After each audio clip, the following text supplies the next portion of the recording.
Now, just as a brief word of introduction, I'm Dr. Norman Horn. I am the founder and president and the executive director currently of the organization.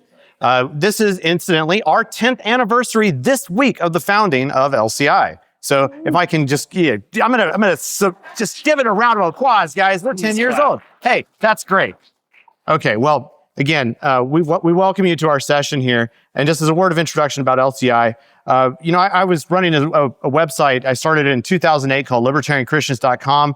It was kind of started under the auspices that, you shouldn't be talking about religion and politics at the dinner table. So I wanted to make myself the worst possible conversationalist of all time. That unfortunately managed to not pan out very well, and I started aggregating people to make an organization that has, I think, done some really great work, and I am just so proud of my team and what they've been able to accomplish over the last few years. If you've seen us here before, you know that we like to publish books, and we publish articles, and we do videos, and we do podcasts, and we hope that you'll come by our table and check us out. And support the organization if you're so inclined. It only happens because of folks like you that help to make it happen. And so I'm here just to give you a brief intro to the organization and then let these much more cool people take the floor. But just so you're aware, what do we do as LCI? We are content creators who are trying to equip the church to promote a free society. We believe that libertarianism is the most consistent expression of Christian political thought. And so we're trying to spread that all across the world, and we're doing this more and more every day. We are now read in over 100 different countries, being translated into multiple languages. And some of the very books that you will see on our tables here this week are now in Korea, in Africa, in South America, and translated into about 3 or 4 different languages at this point. And we reach people, again, in 100 different countries in about 20 different languages every day. So that is just amazing. There's so much more to do. And I just would encourage you to check out what we're doing at our table. We'll tell you all about it. And if you're, again, so inclined, we would appreciate your support. So at this point, I want to just hand this over now to introduce our speakers, Mr. Doc Dixon.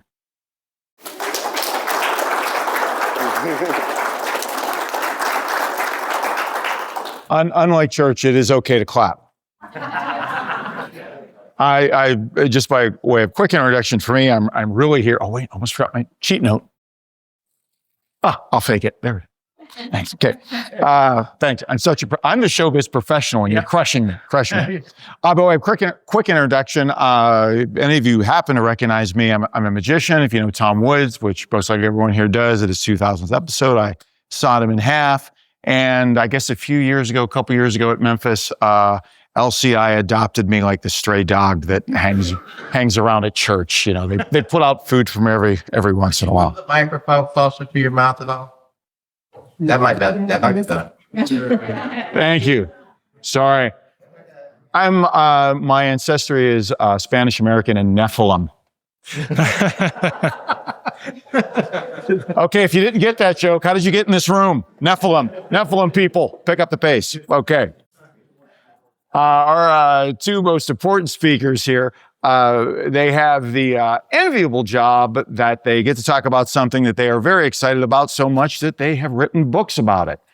They also have the very unenviable job of only getting about 15 minutes to do that. So if you are like myself, a boomer, I guess this will be the Reader's Digest version of what we'll see in the books. If you don't know what Reader's Digest version means, well, you're young, and none of us like you. Okay. Our first speaker and author, he is a minister, an Old Testament scholar, a missionary, and a pastor of a church in Western Pennsylvania. And most relevant to what we're talking about, he is the author of A House Divided: Technology, Worship, Healing, and the Church After COVID. Please welcome Benjamin Gaffone.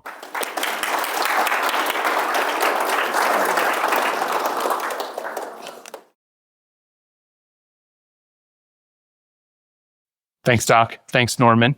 Thank you all for being here. It's wonderful to be here. This is my first time at Freedom Fest, and so I'm very excited to be here. Now, this book, A House Divided: Technology, Worship, and Healing the Church After COVID, I wrote it primarily aimed at fellow Christians to try to demonstrate the errors that we saw during the pandemic and specifically the spiritual harms that we allowed to happen in our society and the errors of the church, and to ensure that this sort of thing never happens again. Now, according to the Christian worldview, God created the world and human beings within it for a purpose, and that purpose is to glorify himself. If there is a God, he is the creator of everything, and everything exists for him and by him. And he created human beings, especially in his image, to reflect his glory and his benevolent rule into the world. We rebelled against him, which resulted in the chaos and disorder and antagonistic relationships that we see in the world between us and God, between each other, and between humans and the natural world. But God's plan to rescue humanity and the world culminates in the incarnation, Jesus Christ entering the world to save it and promising to return to accomplish recreation. So that, in summary, is the Christian story. And one of the ways that God has chosen to make us like him and to cultivate virtue to make us more like Christ is our life within the church, the life of worship and prayer and singing and sacraments and fellowship.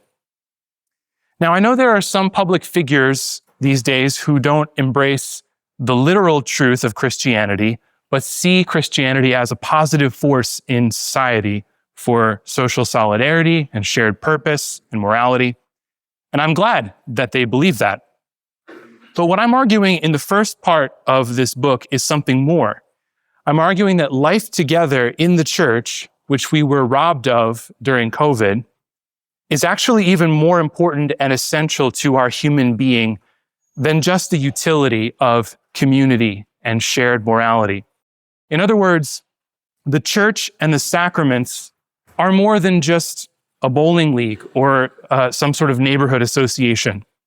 The rituals and rhythms of our shared life together, according to what we believe God has revealed in the Bible, that those rhythms and rituals actually connect us with the transcendent and with one another in ways that are essential for human flourishing. What happened during COVID was that science, as a method of converging on truth about cause and effect in the world, was replaced with scientism, which is a religion of modernity. Unlike the practice of science, which is perfectly compatible with Christianity, scientism claims that scientists, experts, engineers, technologists can actually determine with scientific method and scientific rigor what is right and wrong, morality, and what is the purpose of human existence, meaning. And actually, according to the religion, to this religion of scientism, the meaning of life was just to stay alive, apparently. And morality was oversimplified to be what might potentially harm my neighbor by spreading this virus. And this is why we had older people shut up in their rooms and their apartments, unable to spend time with their children or their grandchildren, because there was no higher good or purpose for human existence or no other higher moral principle that could be admitted. Now, in this book, I acknowledge that the Western church overall didn't perform so well in the pandemic.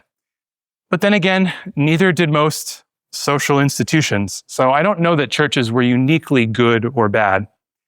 And many of the voices speaking up against lockdowns and mandates were Christians, although many were not. And as a Christian, I'm really thankful for people who spoke out about those things and found common cause with Christians who believe in liberty.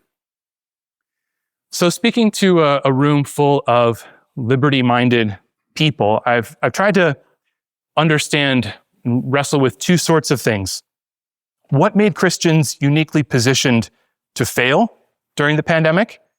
But also, what aspects of Christian truth make Christianity the solution and commend itself as a way forward? So here are two aspects of the Christian church, and I'm broadly speaking of both Roman Catholics and various kinds of Protestants. I'm Presbyterian, but just broadly about the Christian church that positioned us to fail big time during the pandemic. The first is the nature of our religion as a religion of the book.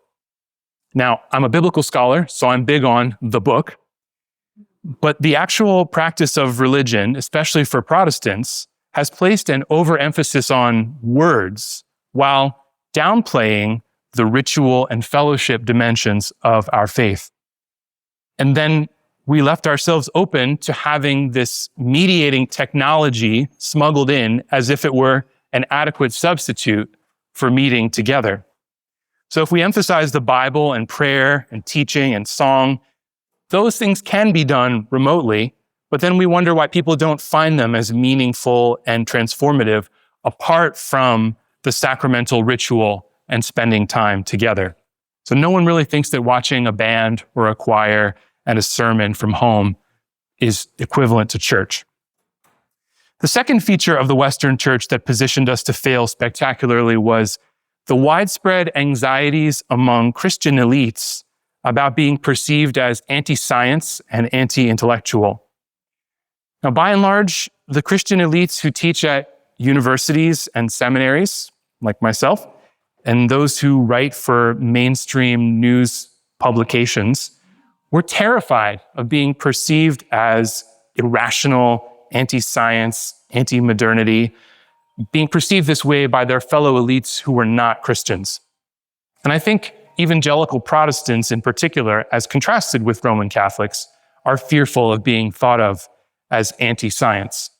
And so when the science, TM, came along and told us that we had to first close our churches and then wear the masks and later segregate churches based on vaccination status, these Christian elites were eager to get on board uncritically and to shame their fellow Christians who didn't want to go along with these measures.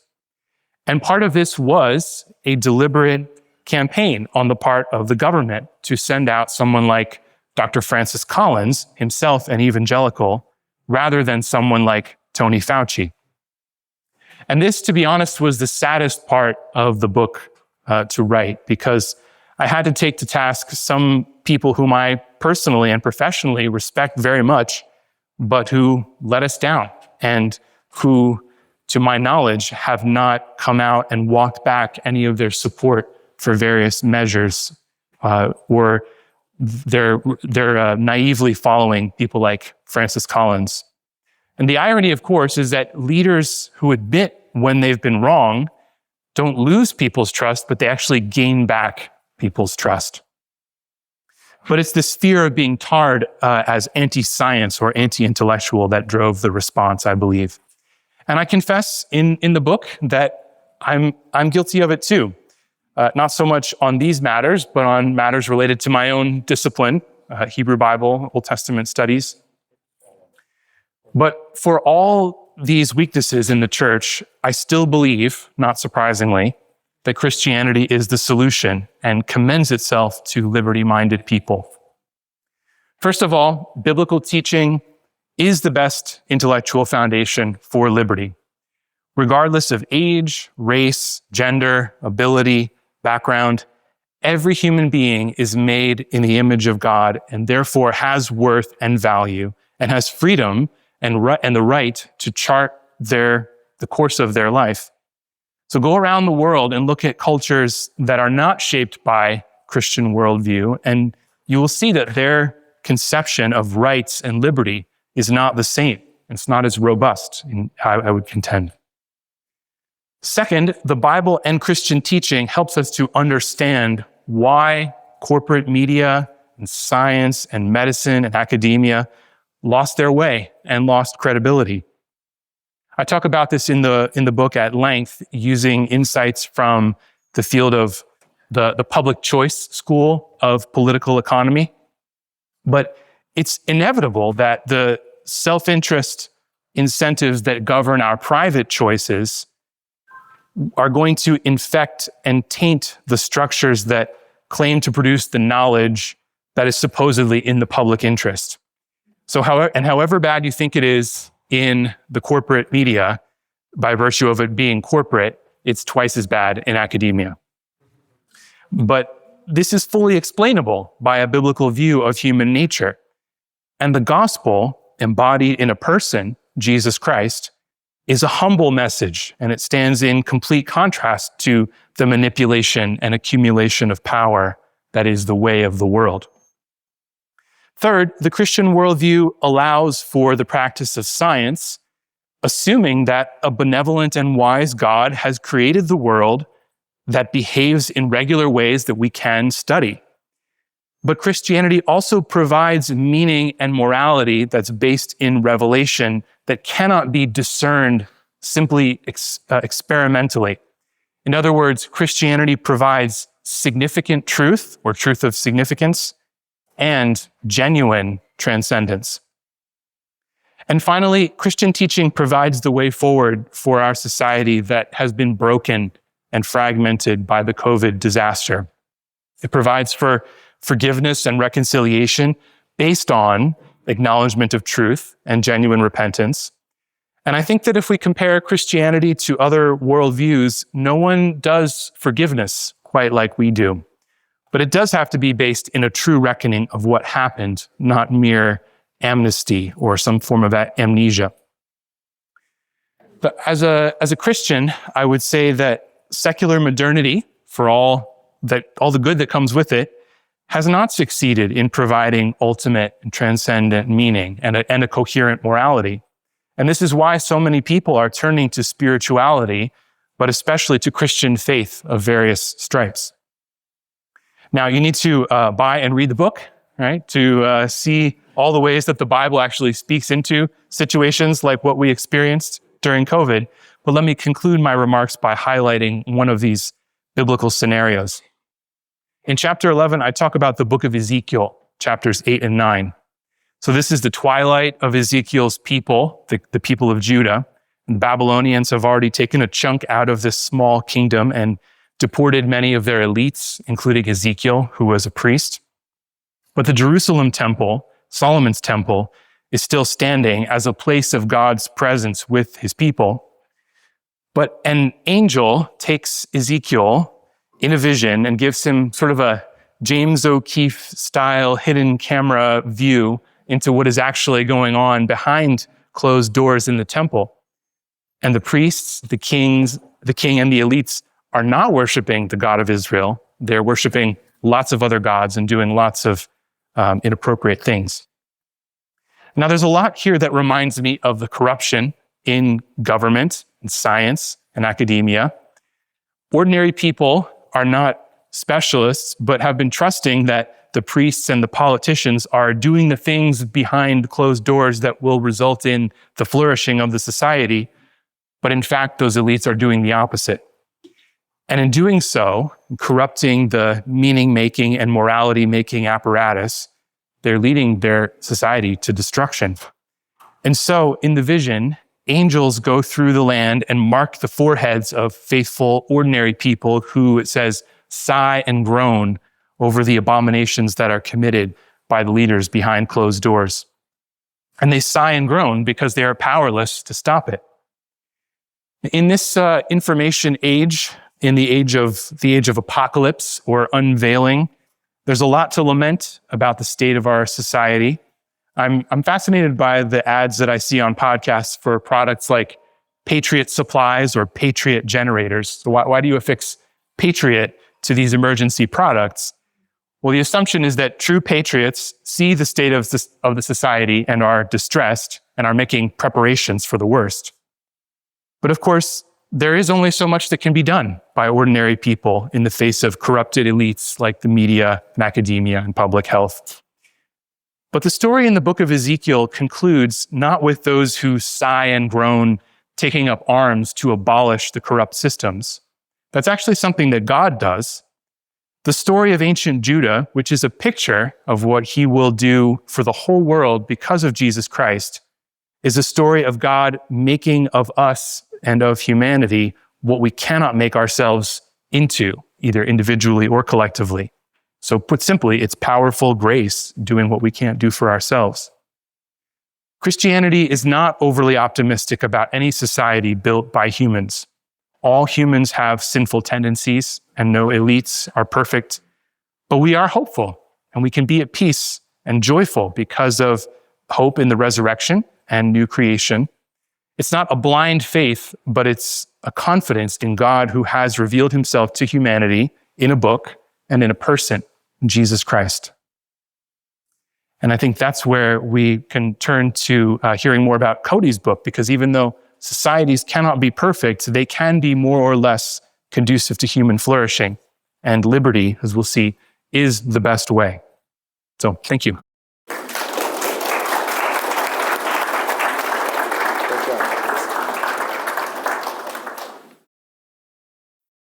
Hello, everyone, again. Just something I wanted to remind you of. After Cody speaks, there'll be a brief Q&A portion. So I know, at least the way my brain works, it's better if I start thinking about a question I have a little bit beforehand. So if you have a question in mind, get it right in your, get it ready to go. Also, when I was sitting there, and I should know better, I felt my watch vibrate, which told me that my phone was about to ring, and with my cat-like reflexes, I turned it off. I got lucky, so don't force your luck. If you haven't already, please set your phone to mute or quiet or whatever it is. Okay, our next speaker. You may know him as the co-host of the Libertarian Christian podcast, and most germane, he is the author of the Anarchist Anabaptist, Essays on Radical Christianity and Freedom. Let's welcome Cody Cook.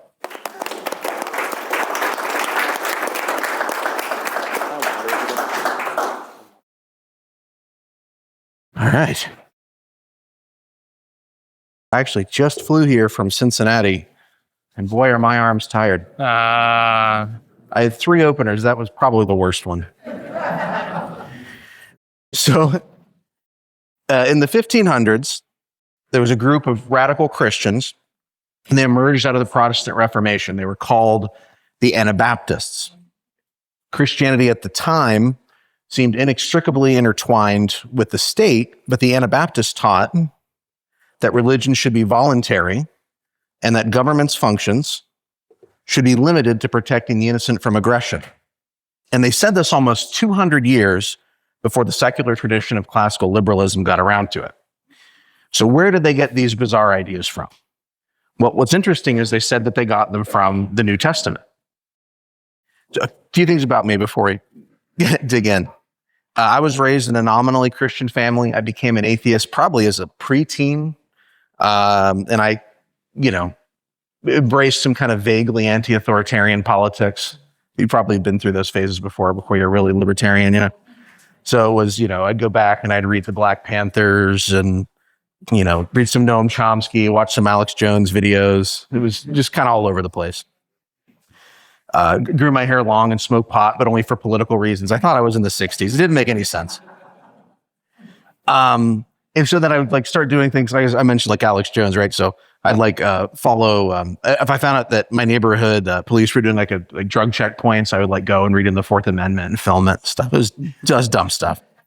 So, but when I started to come back to faith again, I discovered, as I'm kind of doing theology, reading church history, went to Bible college because I'm kind of an OCD type person. If I do something, I want to really understand it.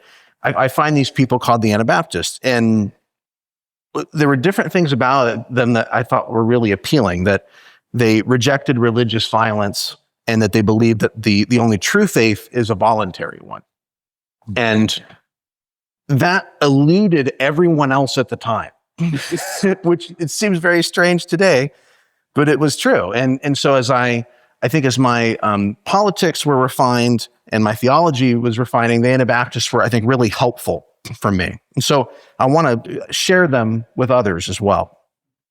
And so I wrote this book, The Anarchist Anabaptist, which I think has a pretty cool cover, to examine how Anabaptist principles align with libertarian anarchism, why they've historically run on parallel tracks without necessarily crossing for some reason, and how they can mutually enrich each other despite some of their tensions. And maybe before discussing Anabaptism in detail in its historical setting, I should probably just talk briefly about the roots of a tradition that goes by the name of Christian anarchism. And the roots of Christian anarchism are You might be surprised, in the New Testament. And so we have, for example, John 18:36, Jesus is before Pilate, and Pilate says, well, you're supposed to be this king. How come your followers aren't here to, release you? And Jesus says, well, my kingdom is not of this world. If my kingdom were of this world, then my servants would fight. And so this was a really strange concept at the time, because religion had always been civil. Religion was for the purpose of supporting the social institutions, the state, the power structure. And so that the idea that you would have a religion that wasn't intertwined with the state, that wasn't intertwined with the power structure, was a pretty unique idea at the time. And then as you read the New Testament, you sort of see other aspects as well that sort of shape this. In particular, this idea, not just that the state is violent, which early Christians rejected, but also that it was demonic. So you have Jesus' temptation in the wilderness, where Satan says, I'll give you the kingdoms of the world if you'll bow down and worship me, right? And Jesus says, he doesn't say, you don't have that authority. Satan claims, I have that authority. I can give it to whomever I want. Jesus doesn't reject that assertion, but he says, that's not how I'm doing this. That's not the avenue I'm going to take, right? And then, just to be short here, I'll give one more example. You get to the end of the Bible, the book of Revelation, and Rome is portrayed as this beastly empire that is essentially empowered by Satan. And so these ideas are just really at the core of this early Christian rejection of state power. And so I'll as you go forward, you look into the early church, and they're really tracking with this. There's one, I think, really interesting example. It's the first time that I think the word sacrament is used in a religious Christian context. The church father Tertullian makes the claim that you can't take the sacrament of Jesus and Caesar. And so prior to that point, the word sacrament it was basically an oath that was made to Caesar, to the army. It was an oath that a soldier made. And Tertullian sees faith as a kind of allegiance. So the sacrament of allegiance to Christ is something that conflicts with the sacrament of allegiance to Caesar. Now, something starts to happen because if you've been around at least as long as I have, you'll think, well, none of this sounds like the stuff that the Christians were saying when we were going to war with Iraq and Afghanistan. And yes, that's true. So what happens, that starts to shift around 312 AD because there is an emperor named Constantine who converts to Christianity. And now Christians have this opportunity that they didn't have before, and they seize it. So they become close to power. Now you have the idea of a state church, which was explicitly rejected by Jesus in the New Testament. And this is developed in different ways. Catholicism essentially sees that there's one kingdom called Christendom, but two swords. So one sword belongs to the church, the other sword belongs to the state. And you have this sort of, especially in the Western church, this sort of fighting over authority, that the church wants authority over the state wants authority over the church, and they're always just kind of battling for that power. And Protestantism, unfortunately, didn't change the status quo significantly on that point. Luther's distinction was, not one kingdom but two swords, but two kingdoms. And the way he does that is it's like Solzhenitsyn says about the line between good and evil runs through the heart of every man. For Luther, the line between church and state runs through the heart of every man. And so Luther would say, yes, as Christians, we reject violence, we reject, all these kind of trappings of the state, but we are really two persons. One of us is a Christian and the other person belongs to Caesar. And so, yes, as a Christian, I can't slay and kill and rob and so on and so forth, but as a soldier, I can. And so it's what I would call if this is an ableist term, as kind of spiritual schizophrenia, in my opinion. And so this has become basically the way that the church does things for about 1,000 years. And then something strange happens again. It happened in January 21st in 1525 in Zurich, Switzerland. There was a reformer who was Protestant reformer, kind of like up there with Martin Luther and John Calvin, a guy named Ulrich Zwingli.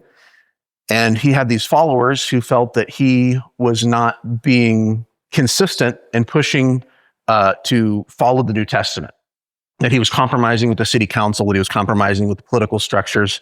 And so they got impatient and they baptized each other. Now, that doesn't sound very shocking, I can tell. It was shocking at the time because infant baptism was not just, there are theological arguments that are made for infant baptism, but at the time, it was primarily a political argument that was made for infant baptism. To be baptized into the church is really to be baptized into Christendom. You become part of society. The only people who weren't baptized as infants were heretics and Jews, and we know that they weren't treated as citizens, right? And so this idea of this sort of rejection of a sacrament of baptism that united the church and the state was radical. And it had, not just theological significance, but political significance. And so ultimately what they were rejecting was Christian participation in the state, which is why Murray Rothbard refers to them as virtual anarchists. And they also have the unique, the Anabaptists at the time also have the unique privilege of being persecuted and killed by Catholics and Protestants. So some of their core beliefs, like I said, included believers' baptism. Ultimately, they felt that infant baptism was non-consensual. It's not something you choose for yourself. It's not something that it's not an act of allegiance for an infant to be baptized. It's something that's done for them, that they become part of the church, not through a choice to follow Jesus, but because the state makes them. So they reject that because they believe that faith is voluntary and consensual. They also are nonviolent, ultimately pacifistic. There's a group within them called the Hutterites. Most of the Anabaptists would pay taxes as just kind of I don't know exactly how to describe it, but they would pay taxes for the most part. There was a group called the Hutterites that would actually refuse to pay specifically taxes for war, which is an interesting distinction that they made. And another significant core belief for the early Anabaptists was separation from the state. They viewed the state as outside Christ's kingdom, and they avoided participation specifically in its violent functions. And where that becomes significant, there's a passage in the New Testament in 1 Corinthians when Paul was talking about church discipline, because when you become part of the church in the New Testament, it was voluntary, and they had ways of kind of pressuring people to get on board that were nonviolent. And so when Paul's dealing with someone who is acting up in some sexual sin, he says, give them over to Satan. And what he means is put them out of the church. And so that you're putting social pressure on that person to come back into the church. The distinction that Paul's making there only really works if there's the church and the world, and those are two different things, right? But once you have Christendom, where do you send people? You kill them. And so that was what Protestants and Catholics did, but Anabaptists didn't see the world through a Christendom lens, right? Another distinction that's made with the Anabaptists made was they tended to be very communitarian. They had this sort of idea that their money was given to them by God, so they had an obligation to take care of each other. And sometimes that looked like, I would call it voluntary communism, I suppose, particularly the group called the Hutterites. You joined the community, and when you did so, they lived together, they worked together, they ate together. But once again, nobody made you be there. It was a choice that you made. So as we look at some of these primary points of convergence between Anabaptism and libertarian anarchism, we see certain things emerge. Voluntarism is a big one. Both emphasize consent and reject coercion. Nonviolence, although there's a distinction here because libertarians emphasize the non-aggression principle, whereas the pacifism of Anabaptists goes farther. Also, decentralization. I think that's kind of an important one because for Catholics and Protestants, feel religious power is centralized into certain authorities, whether it's the Pope or the Emperor or the Prince. Whereas for Anabaptists, decisions were made consensually within small churches, and they were basically made from the ground up.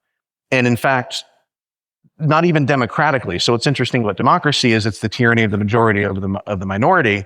For Anabaptists, if there was a decision that was made for the church, it had to be consensual. And so once again, here you have this sort of voluntary, what Hoppe would call a covenant community, right? So now, as I'm talking, you're probably noticing certain tensions as well. So one is libertarian anarchists tend to have a strong belief in capitalism and in the market. And the Anabaptists were a little suspicious of money. They were suspicious of merchant and lending occupations in particular. They didn't like the idea of consumerism. They tended to dress simply, right?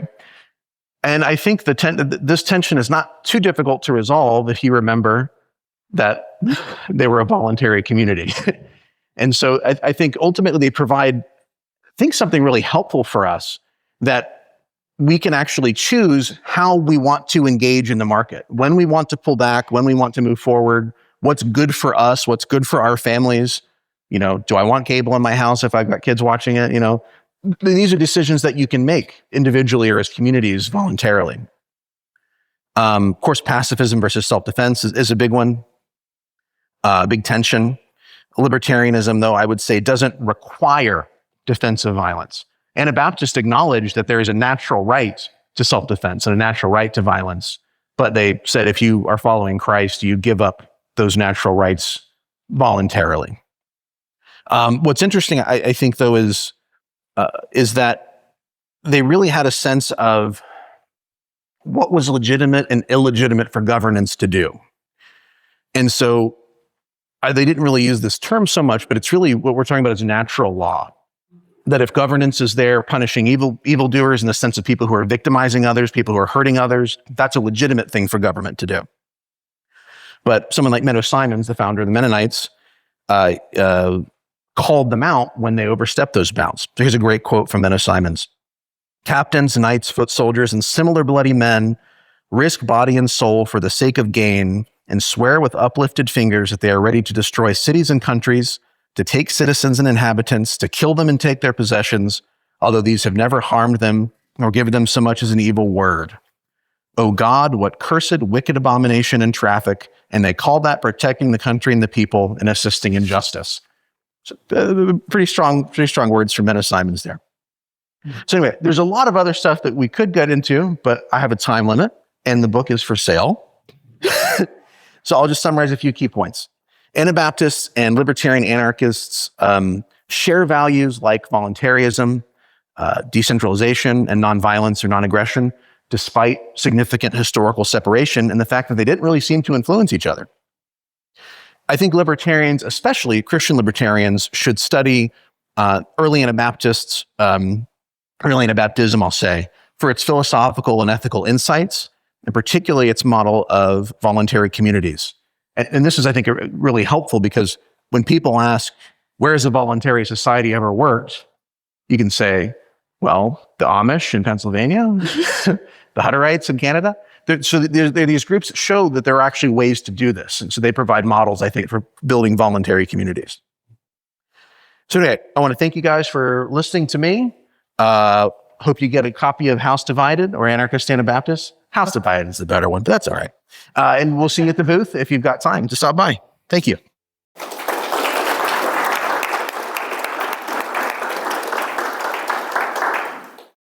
Thank you. Now, as is typical for events like this, both men will enter the center of the room and battle to death. That's right. We will be accepting wagers, Bitcoin only. Okay. That's right. He won't fight back.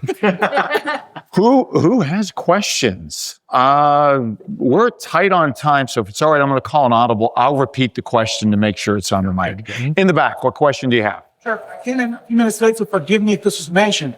But I'm really interested in seeing if any of you guys have a rebuttal of the common interpretations of Romans 13. No. Which says basically you got to obey the state, which I find really, really tough as a Christian. Okay, we're asking for a rebuttal of Romans 13. I know that has never been covered at a Libertarian Christian event. I speak for the shocked look on all your faces. Might I call an audible the voluminous section at the LCI website? Yeah, just 10-second answer is yes. You can come to our table, we'll talk about it. It's also in our book, Faith Seeking Freedom, which we have available at the table as well. Yeah. All right. Oh, and one more for the books. Yes.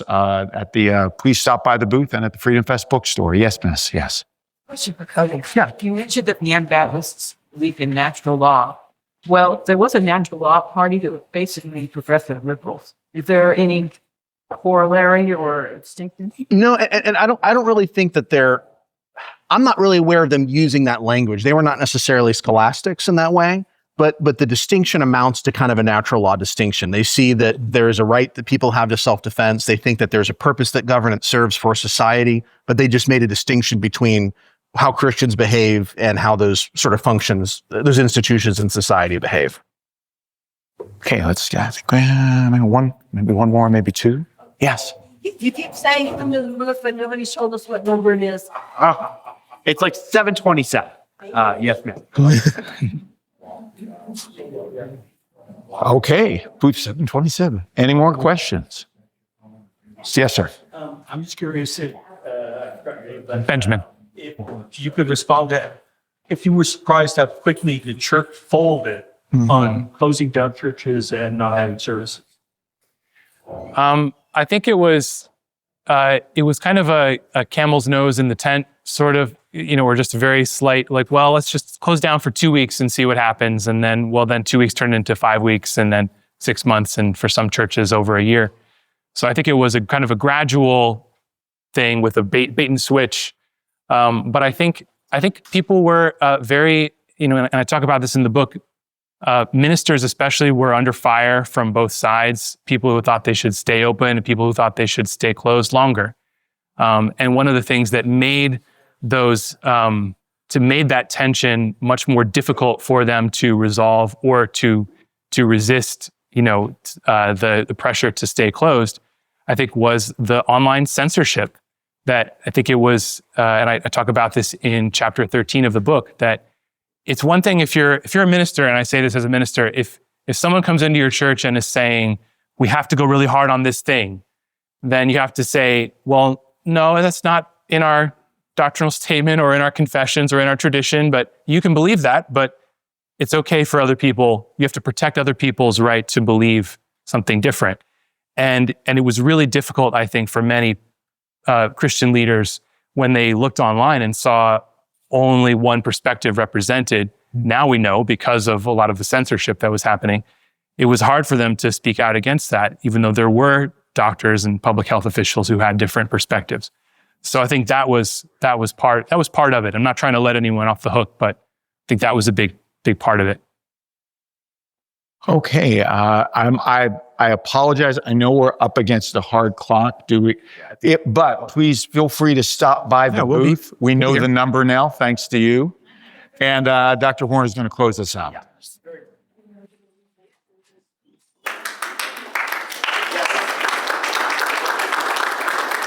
Thanks for giving a hand to our great speakers and what they've been able to do with their books. And I encourage you, you can find these at the Freedom Fest bookstore. You will be able to. You can also come by our booth, pick them up there as well. And in addition, we do have 2 other books available: Faith, Seeking Freedom and What Do Libertarian Christians Believe. We encourage you to come to our booth. It's around 727. And just come talk to us. We would love to meet our supporters. We'd love to meet other libertarians and other Christians who have something to say. Come and join us. We have a wonderful movement being built, and it's time to make it even louder. So thank you once again for coming to our session, and we will see you on the floor.